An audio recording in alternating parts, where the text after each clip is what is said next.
अल्हम्दुलिल्लाह वहदा वस्सलातु वस्सलामु अला मन ला नबिय्य बअदा व अला आलिहि व अस्हाबिहि अजमाइन। अम्मा बाद, क़ाल अल्लाहु तआला फ़िल क़ुरआनिल मजीद, अऊज़ु बिल्लाहि मिनश शैतानिर रजीम, बिस्मिल्लाहिर रहमानिर रहीम। या अय्युहन नास इन्ना खलक़नाकुम मिन ज़करिन व उन्सा व जअलनाकुम शुऊबन व क़बाइला लितआरफ़ू। उस्ताद मुहतरम और मेरे सामने बैठे हुए अजीज साथियों,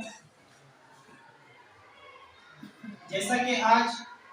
हमें और आपको पता है कि आज अल्पसंख्यक आधिकारिक दिवस है, सो में बिला ताखिर अल्पसंख्यक के बारे में थोड़ी सी बहस के साथ गुफ्तगू करना चाहता हूँ।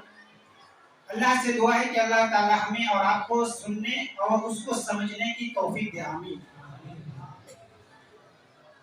सबसे पहले हम जानते हैं कि अल्पसंख्यक कौन है। राष्ट्रीय अल्पसंख्यक आयोग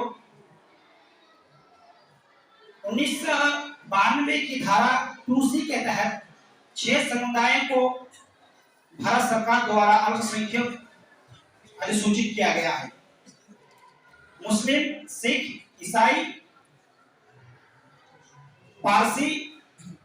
बौद्ध और जैन। आमतौर पर अल्पसंख्यक से ऐसे लोगों को समझा जाता है जिनकी हिस्सेदारी किसी समूह में आधे से भी कम होती है, यानी कि उनकी आबादी 50% से भी कम की होती है, और कुछ इसी तरह से अन्य पैमाने पर, मसलन जाति, धर्म, परंपरा, संस्कृति और भाषा के आधार पर बाकी आबादी भिन्न होती है। गौरतलब बात यह है कि भारत का संविधान कभी भी अल्पसंख्यक शब्द का प्रयोग नहीं करता है, लेकिन आर्टिकल 29 में अल्पसंख्यक शब्द का प्रयोग किया गया है, और भाषा और रीति, लिपि और संस्कृति के मानने वाले और इसी तरह के बहुत सारी चीजों के मुताबिक इसका प्रयोग हुआ है। और ठीक इसी तरह से आर्टिकल 30 में भी इसका प्रयोग किया गया है, लेकिन आर्टिकल 30 में जिस अल्पसंख्यक शब्द का प्रयोग और इस्तेमाल किया गया है उसको 2 आधार से बांटा गया है, एक धार्मिक और दूसरा भाषा। और ठीक इसी तरह से आर्टिकल 350A और 350B में भी इसका इस्तेमाल हुआ है। साल 2002 के एक मामले TMA फाउंडेशन बनाम कर्नाटका में सर्वोच्च न्यायालय ने कहा है कि आर्टिकल 30 में जिस मकसद से अल्पसंख्यक शब्द का प्रयोग किया गया है उसको सर्वोच्च निर्धारण किया जाना चाहिए, और भारत के जो पॉपुलेशन है, जो जनसंख्या है, उसको भारत के जनसंख्या के आधार पर अल्पसंख्यक शब्द का इस्तेमाल किया जाना ये बिल्कुल उचित नहीं है। और इसी तरह से अगर आप प्रश्न करें, सवाल करें कि आखिर इस मौजूदा दौर में अल्पसंख्यक का क्या व्यवस्था लिया गया है, तो इसका जवाब ये होगा कि भाषाई अल्पसंख्यक जो है उसकी निर्धारण, उसकी पहचान ये स्टेट गवर्नमेंट्स पर आता है, और जहां तक आप बात करें धार्मिक अल्पसंख्यक की, तो इसकी निर्धारण और उसकी पहचान केंद्र सरकार पर आती है। अजी साथियों, अगर आप ये सवाल करें कि भाषाई अल्पसंख्यक कौन है या फिर किन लोगों के तहत भाषाई अल्पसंख्यक कहा जाता है, तो फिर इसका जवाब यह होगा कि भाषाई अल्पसंख्यक उन लोगों को कहा जाता है, या फिर भाषाई अल्पसंख्यक के दरमियान वो लोग पढ़ते हैं जिनका भाषा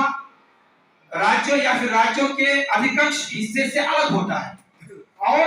उनकी मूलभूत आवश्यकताओं को अच्छी तरह से पूरी की जाती है। लेकिन यहाँ पर सवाल यह होता है कि जब देश के अपने ही नागरिक को उनकी आवश्यकताओं को अच्छी तरह से नहीं दिया जा रहा है, या फिर उनको उनसे वंचित या फिर महरूम कर दिया जा रहा है, तो फिर इस तरह की आदर्श बातें करना ये बिल्कुल असमंजस और नामालूम वाकिफ होता है और पता चलता है। अजीज साथियों, अगर आप आर्टिकल 18 पर गौर करें, यानी कि आर्टिकल 18 पर गौर करें, तो फिर आपको ये साफ तौर पर नजर आएगा कि हिंदुस्तान में हर मजहब के हर शख्स को, हर सदस्य को उसके मजहब के मुताबिक इबादत करने, पूजा पाठ करने और पढ़ाई करने और ठीक इसी तरह से हर तरह की अभ्यास करने की खुली छूट और इजाजत मिलती है। लेकिन इन सारी चीजों को मौजूदा दौर में रोका गया है और इन सारी चीजों को लगभग हिंदुस्तान में अक्सर बेशतर मज़ाहिब से महरूम कर दिया गया है। अजीज साथियों, अगर 2005 की बात करें तो 2005 में एक कानून बनाया गया था जिसको सज्जन समिति कहा गया है। और यह कानून इसलिए बनाया गया था कि भारत में रहने वाले मुस्लिम समुदाय को उसकी आर्थिक और उसकी सामाजिक और इस तरह की सारी चीजों को इसमें रिपोर्ट किया जाए। लेकिन अगर आप असल तौर पर गौर करें कि अल्पसंख्यक किसे कहा जाएगा, तो इसके तहत आपको यह पता चलेगा कि any group of community which is economically and politically not demanded and inferior in population, यानी कि हर वो समूह जो बगैर किसी जाति भेदभाव के और बगैर किसी पॉलिटिकली और इकोनॉमिकली इन सारी चीजों को दूर रखकर सिर्फ और सिर्फ अपने नागरिकता का प्रमाण देती है और सिर्फ उसके जो इकोनॉमिकल है और उसकी जो अल्पसंख्यक है उस पर गौर करती है, तो इन सारी चीजों को अगर देखा जाए तो इसे अल्पसंख्यक या फिर अल्पसंख्यक कहा जाएगा। अजीज साथियों, अगर आप इसी तरह से गौर करें तो विधानसभा में भी हमारे और हम मुसलमानों की जो है विधानसभा में भी सीटों की तादाद बहुत ही कम है और इस पर कोई गौर नहीं करता है, इस पर कोई गौर फिक्र नहीं करता है। हालांकि इस पर गौर करने की सख्त जरूरत है और इतना ही नहीं बल्कि अल्पसंख्यकों को निर्धारण और उनकी परिभाषा को लेकर असमंजस और बहुत ही बुरी स्थिति पैदा हो चुकी है और आए दिन इसको देखने को मिलता है। लेकिन इन सारी चीजों को ठीक करनी है और इसके साथ साथ यह भी ख्याल करना है कि भारत के किसी भी कानून या फिर किसी भी संविधान का कोई उल्लंघन ना हो और किसी भी जात या फिर परंपरा या फिर क्षेत्र या फिर नस्ल के बुनियाद पर अल्पसंख्यक का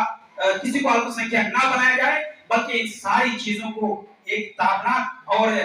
व्यापक की जरूरत है। आखिर में अल्लाह ताला से दुआ है कि अल्लाह ताला हम सारे भारतवासियों को और हम सारे मुसलमानों को संविधान की सही समझ अता फरमाए और इस मुल्क में अमन और कायम के साथ रहने की तौफीक दे। आमीन। अस्सलाम वालेकुम।